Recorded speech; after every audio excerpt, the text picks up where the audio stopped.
Greetings. This is Jamal Toure, D. Clean, the People's Historian, the JLA, the African Spirit.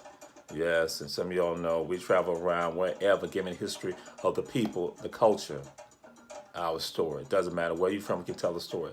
Which that means that that's what we do here. Even at home, we're able to do the same things. And some of y'all know we've been dealing with this issue about the Africana Studies program at Savannah State being deactivated. Now, some Savannah State alums, and I'm not going to say some, a lot of Savannah State alums don't know the background, but there are alums who do know the background. We need folks to go and make sure the story is told correctly. So we're going to give you a short history of Africana Studies at Savannah State. Africana Studies has been a part of Savannah State from its very beginning, from the days of Major Richard R. Wright. This was a school founded on the principles of African people being liberated. And as I tell folks, this is actually not Leo season, but liberation season. Carter G. Woodson, George Washington Carver, Mary McLeod Bethune, Monroe Work, Nathaniel Wilson, Richard R. Wright Jr., all are part of our institution. Someone called Lucy Laney, a lifelong friend of our president. Yes, African American history, Africana studies, been a part of us. It may not have the name Africana Studies or Black Studies, but that's what it was. But more precisely, what happened in the late 60s, a group of African students from Savannah State, African Americans, left from Savannah State and went to Africa.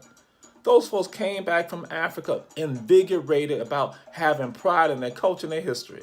And they began to say and put the chant out there that we need to have a Black Studies program at Savannah State. That's the late 60s.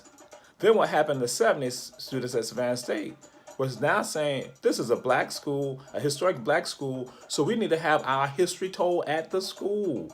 But more precisely, not just our history, but have our culture promoted, because now you all know what's happening during this time. You have the Black Power movement, the Black Pride movement, all coming into play, where black folks are now asserting themselves and having a sense of pride. No longer were they beggars at the table. They were sitting at the table as the proper place they're supposed to be, as the head of the table, because they are the fathers and mothers of civilization. They knew this, those folks in the 70s and those who came back from Africa in the 60s. So they pushed this. Finally, what happened, there was some concession with regards to now having a program called Afro-American Studies as a minor at Savannah State. But even that was not promoted, was not pushed, even as a minor. And this is in the 80s that we now see right there. But I have to say this. You all know when I said the 80s, there was something else happening in the 80s also. It was the threat of merger at Savannah State and Armstrong. And Savannah State students, and you just heard I said students and alums now rallied and said, wait a minute, stop. But guess what? It wasn't just the alums and the students. It was also the community, the city of Savannah. African people in the city of Savannah began to say, no, this is our college. This is our institution. Because Savannah State had the reputation of being the college in the city of Savannah, in the African American community. Times changed because we saw other people now coming to the school who were not tied to the school, and some Savannah State alums were not harboring the same sentiments because they too were just looking at just being a job for them, but not looking at the impact of Richard R. Wright and all those other folks, Benjamin Hubert, Felix Antonio Orsart, and all of them, and what they were doing for the school in the past. What then occurs, you have students still saying in the 80s, going to the early 90s, saying we need to have stuff that's focusing on us at the institution, at our school, at our alma mater. Then what happened, mid-90s, it now comes finally to a head. What students have wanted from the 60s, the 70s, the 80s, and now the mid-90s, they're able to do some stuff with regards to the student movements that occurred in the mid-1990s and gone to the late 1990s. They finally were able to get the folks to realize that we must have a class that will teach our history and our story, but more importantly, have a program that show our liberation of mind and heart and soul. Show our contributions so that way we can walk out of here and whatever endeavors we go into, government, private, educational sectors of this country, and now become movers and shakers. If it's international, we become movers and shakers. The program called Africana Studies, came directly from the result of the students, not any faculty member. So when faculty members at Savannah State now go and say, oh, administrators say, oh, we got to look at the numbers, you have totally missed the mark on this. It was the students that brought about this program.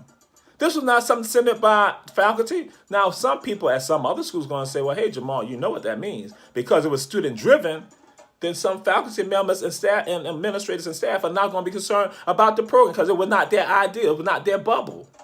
Yes. This program has specifically been tied to the students. And some Savannah State alums, you don't even realize that and know that because you don't know your own story. If you knew your story, you understand the greatness of Savannah State. Not on the surface stuff, you understand our impact. You understand our impact in this entire world. You can't look at a show like Power on Stars and not understand, if you know your history, that it's tied to Savannah State also. Our connection, something as simple as that. You don't even realize that. You don't even realize how Malcolm X is tied to our school. You don't even know that alums of Savannah State. And students and administrators don't know it either. But people in my class, 1501, they know that. That's why they walk with their heads high. Africana Studies allows students from all endeavors at Savannah State to now have their heads high because it's a safe haven, intellectual safe haven for them because they might be computer science majors, but they minor in Africana Studies. Now, what occurred also is some of you realize that when you have people like some of you who are listening right now discourage people from going to Africana Studies, you were the ones contributing to the death now or deactivation of the program. You contributed, not somebody else. You did that and said, you can't get a job, and that's a lie. When students in Africana Studies are able to get internships like that, it's just about applying yourself. But when you discourage people and you tell them it's just about getting a job and not growing, not being liberated, then that's a problem. Dr. Walter Isaac says something that and was absolutely on point, that the black middle class, as you want to call them, the black middle income families are tied to historically black colleges and universities. Africana Studies is the essence of all of our programs, all of our schools. But you want to cut it off because guess what? You have people who are not connected to the institution, who don't have the institutional memory. That's why other people who are teaching at other schools have their alums teaching at their schools because it's about memory. We don't have that situation. We're not teaching our people.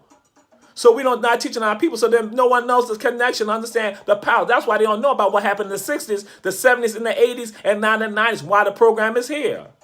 So some of you all are part of alumni chapters of Savannah State. You are going to be banding this stuff too.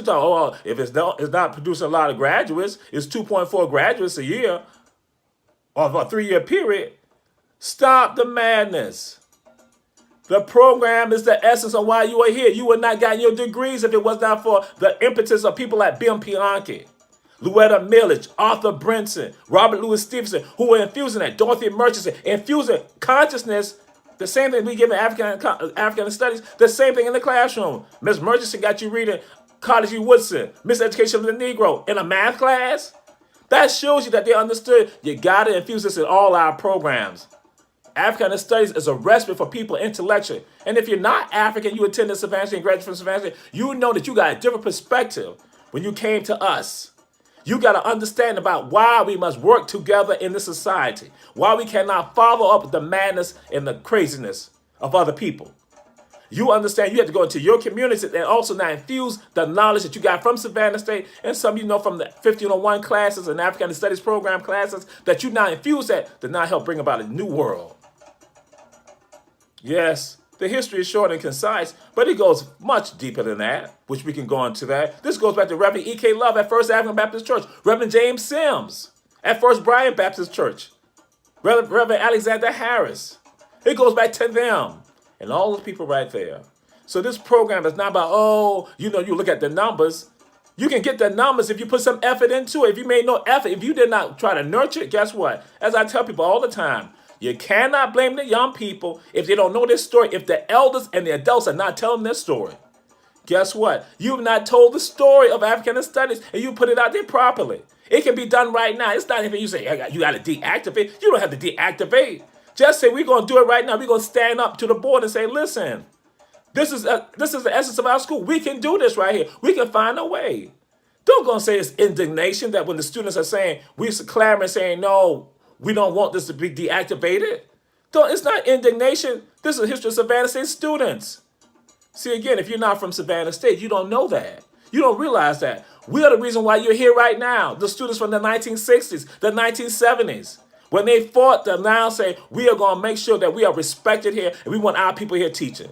So you professors at Savannah State, administrators and staff people, guess what? You are here because of the students who fought in the 60s, like James Brown, like Bobby Hill, like martial artists and all of them who fought in the 70s. Ron Clark, who fought in the 70s. But you forgot, you don't know the story because we're not teaching the story.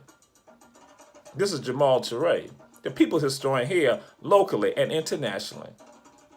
Don't appreciate our story, you need to know our story. If you're going to say you're going to teach us. The African spirit of day clean. Get your kunda. The gala get your nation. Savannah, Georgia. Hilton Head Island. Macon, Georgia. Jacksonville, Florida. American Beach. Charleston, South Carolina. St. Helena. Beaufort, Bluffton. That's our story. We tell our story no matter where we are. DC. IIT, we tell our story, and we connect, and we're tied to all those places. And yes, we follow our people. We tell our people's story because we know we must tell the story. No one else can tell our story. The hunter will always be the hero of the story until the lion has a historian.